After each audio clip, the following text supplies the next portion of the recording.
They thought she was just another rookie who couldn't aim, but in 5 seconds, the entire shooting range would fall silent. Welcome to my channel, Midsummer Myths, where you find stories like no other, packed with twists, drama, and unbelievable moments you won't forget. Today's story takes us to a small-town firing range in the middle of a scorching July afternoon, where a single missed shot turned into a moment nobody could explain, at least not right away. It started with Emily.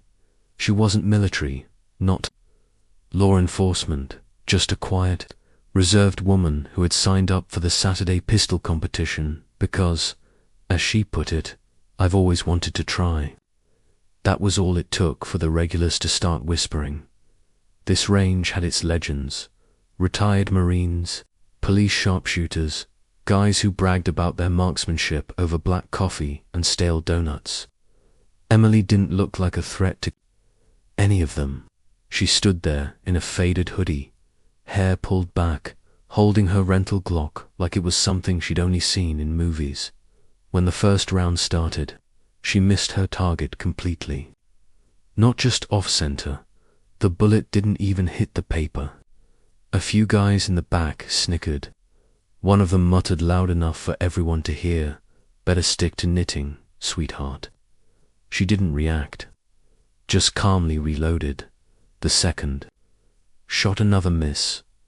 More laughter. A couple of guys were shaking their heads. The competition had barely begun, and Emily was already the joke of the afternoon.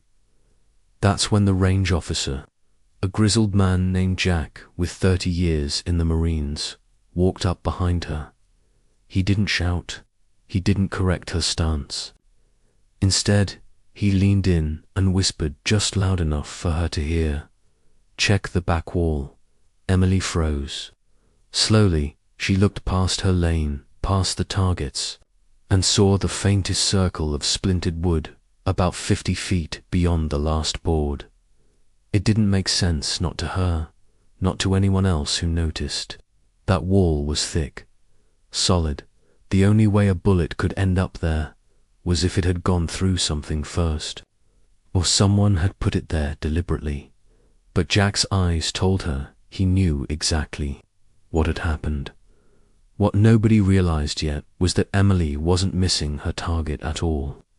She was hitting a mark none of them could see, a mark only Jack recognized, and that mark was about to change the entire mood of the range.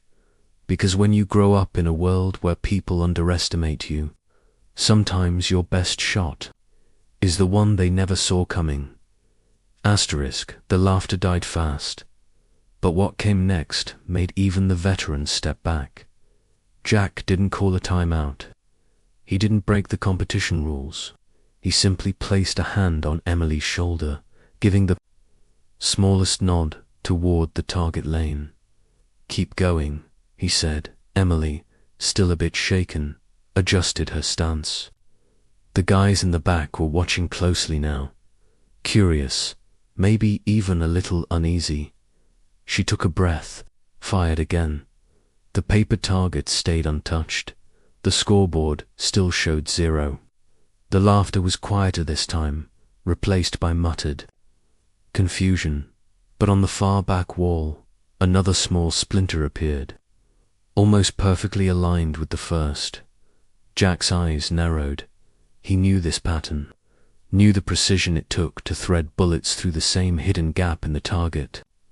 Supports, skipping the scoring area entirely. It was something he'd seen once before on a training range in Quantico, where a sniper candidate had deliberately aimed off the official mark to prove a point. Emily didn't seem to notice the whispers starting to ripple through the other shooters. "Where the hell are her rounds going?" one man asked. "I think she's hitting the wall," another replied, half smiling. "No way, that gap's barely an inch wide." But Jack knew better. He stepped back, letting her finish. Shot after shot, Emily's rounds found the same invisible path. No target hits, no points, but a growing pattern on the wood, tight enough to be covered by a playing card. By the final round, the laughter had completely stopped. When the buzzer sounded, Emily set the Glock down and started to step away. That's when Jack finally raised his voice. "Hold up," he said, walking past her toward the wall. He motioned for the range assistant to grab a ladder. Within moments, he was up there, pulling the back panel away to reveal a line of clean, precise holes in the plywood, every one perfectly grouped. The silence was absolute. Jack turned to the crowd, holding up the panel like a trophy. "That," he said, "is the tightest grouping I've seen here in 20 years. Emily looked stunned. She hadn't even been trying to impress anyone, not really. But suddenly, every eye was on her, not with ridicule, but with respect, and as much as she appreciated the shift, she couldn't help wondering, why had Jack told her to check the back wall in the first place? Because maybe, just maybe, he'd known who she was before she ever walked in. Asterisk. The truth about Emily's aim wasn't the real shock. It was who she really was. As the murmurs filled the room, Jack stepped down from the ladder, his boots hitting the floor with a thud that seemed to echo through the firing lanes. He didn't hand the panel to anyone. Instead, he leaned it against the wall and walked straight toward Emily. "You've done this before," he said quietly. Not as a question, but as a statement. Emily shook her head. "Not like this," she replied, voice low. The other shooters were gathering now, some clapping her on the shoulder, others asking questions she had no interest in answering. One man in a ball cap leaned in, smirking. "Come on, you've been holding out on us. What's your secret?" She smiled politely but didn't answer. Jack wasn't buying it. He recognized the stance, the breathing, the calm control in her hands. Civilian or not, this was no beginner's work. So when the crowd began to disperse for the next event, Jack motioned for Emily to follow him into the small office behind the range. The door clicked shut, cutting off the chatter outside. "Marine Corps?" he asked. Emily shook her head again. "No, Army." A pause. Then, softly, "Air Force."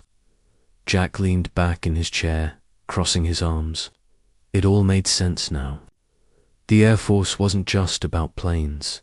Certain units trained some of the most precise marksmen in the world. "I was in the security forces," she continued. "We did more than guard gates."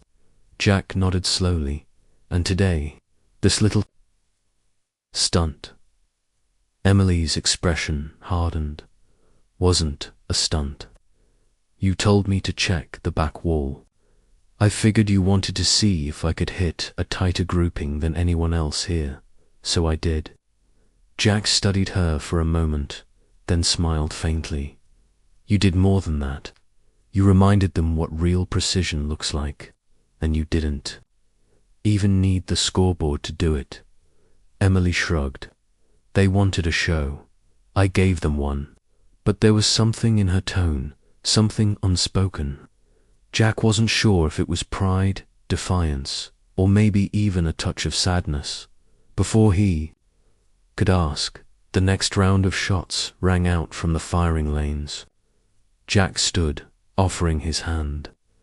"Glad you came today, Emily. You shook up this place more than you know." She shook his hand, nodded once, and walked out without another word. Out in the main room, the regulars were quieter than usual. Some avoided her gaze, while others offered quick nods of respect. One man even muttered, "Guess I'll keep my mouth shut next time." But Emily wasn't thinking about them anymore. She was thinking about why she'd come here in the first place, and the fact that she might just come back. Asterisk. The competition wasn't over, but neither was Emily's lesson to the Rangers. So-called best. The next event was a timed accuracy drill, 15 seconds, 5 targets, each at a different distance. Most shooters used it to rack up points and bragging rights. Emily wasn't sure she even wanted to participate. But when Jack walked past her lane and murmured, "One more," she knew it wasn't really a request. This time, she adjusted her stance deliberately. No invisible gap in the boards, no hidden challenge, just her against the clock. The buzzer sounded. Her first shot hit dead center. The second, just a hair off the bullseye. The third was another perfect hit. The crowd was watching now, their earlier mockery completely gone by the fifth and final target. Emily was moving faster, smoother. The timer beeped, and she lowered her weapon without a word. The scoreboard lit up. Highest score of the round, Jack smirked. "Guess you can hit the paper when you feel like it." The room erupted in quiet laughter, not the mocking kind from before, but the shared, respectful kind between people who understood they'd just seen something special and just. When Emily thought the day was over, Jack motioned to the far end of the range. "Come on," he said. They walked to a storage room where old, damaged targets were stacked like forgotten trophies. Jack pulled one from the pile, a faded silhouette with a single grouping so tight it looked like one bullet hole. "This was mine," he said. "Quantico, 93. You just beat it." Emily stared at the target, unsure how to respond. Jack chuckled. "Don't get too comfortable. Now you've got a reputation to live up to." She laughed softly. "I think I can handle that." As they walked back, the other shooters stepped aside for her. Not because they had to, but because they wanted to. Respect had been earned, and for Emily, that was worth more than any trophy. Asterisk, they'd underestimated her once. They wouldn't make that mistake again over the next few weekends. Emily kept coming back. Not for competition, not for glory, but because it felt good to be on the line again. To feel the weight of the pistol, the rhythm of her breathing, the stillness between each shot. Word spread. By the third week, there were more new faces at the range than usual. Some came just to watch. Others came to try and beat her. They didn't. One Saturday, as she was packing up, the man who'd made the knitting comment approached her. He looked uncomfortable, scratching at his neck. "Hey, I was out of line that first day," he said. "Didn't think you'd take it that way you did." Emily zipped her bag and looked at him. "You didn't think I'd hit the wall?" he smirked. "Didn't think you'd hit anything. Guess I was wrong." She smiled faintly. "You weren't the only one." As she walked out into the afternoon sun, she could hear the sound of shots echoing behind her, the same rhythm, the same challenge, the same respect she'd earned. Jack was right. She had a reputation now. And while she didn't need to prove herself to anyone, it felt good knowing she could dot. In the end, it wasn't about the wall, the score, or even the laughter she'd silenced. It was about showing that sometimes the best shot is the one nobody saw coming. How did you like this story? Let me know in the comments below. And don't forget to like this video and subscribe for more incredible stories from Midsummer Myths.